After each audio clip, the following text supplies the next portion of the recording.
فلک کیوں پھر سجایا، فلک پھر کیوں سجایا جا رہا ہے، فلک پھر کیوں سجایا جا رہا ہے، کوئی مہمان بلایا جا رہا ہے،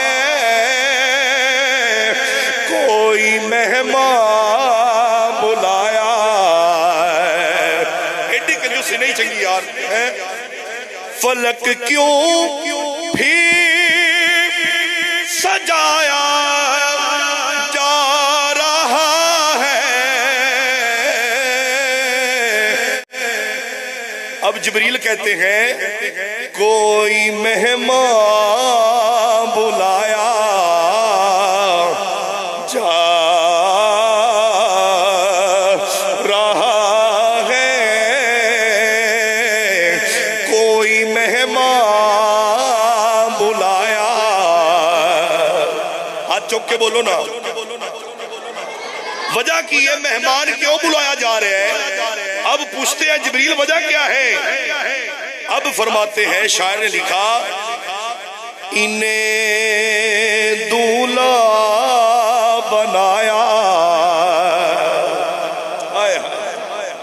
میری سرکار کو دولہا بنایا جا رہا ہے، یوں تو موسیٰ بھی ہے، یوں تو موسیٰ بھی ہے، عیسیٰ بھی ہے، یوسف بھی لیکن مگر انہیں دولہا بنایا،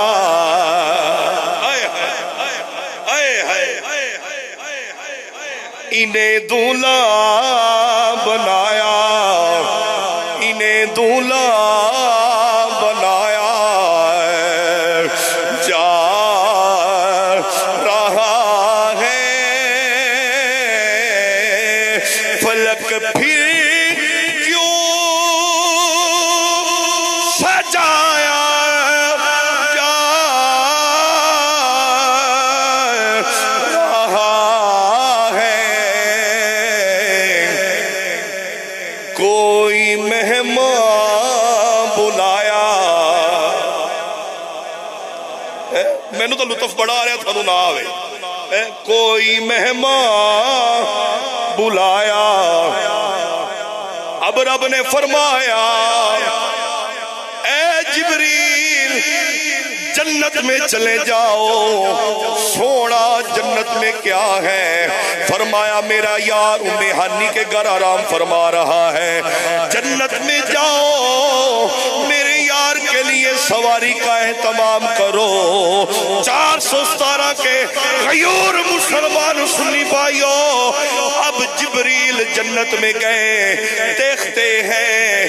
ایک سے بڑھ کر ایک سواری خوبصورت ہے، ایک سے بڑھ گئے دوسری سواری خوبصورت ہے، دیکھ دیکھینے ساریاں سواریاں سونیاں نے، سرکار واسطے کنوں لے کے جاوا، مدینے والے واسطے کنوں لے کے جاوا، یہی بات سوچتے ہیں، اچانک کانوں پہ رونے کی آواز آئی، جبریل کہتے ہیں میں جنت میں دیکھنے لگ گیا، رونے والا کون ہے؟ ایک براق ہے جن نے سر جھکایا ہے، روئی جا رہا، روئی جا رہا، جبریل براق کے پاس آئے، کہنے لگے براق رو کیوں رہے ہو؟ براق عرض کرتا ہے اے فرشتوں کے سردار، اے جبریل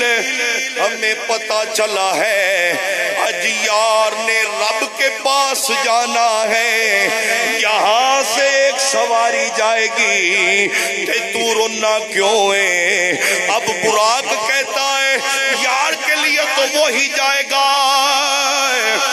جس دا حسن ہوئے گا، جیڑا سونا ہوئے گا، نہ میں سونی نہ دولت پلے نہیں پتہ نہیں یار نو پسند آوا یا نہ آوا اب جبریل نے آسمان کی طرف دیکھا رب نے فرمایا جبریل دیکھتا کیا ہے جو میرے یار کے لیے عاجزی کرے گا اسے ہی میرے یار کی سواری بنا لے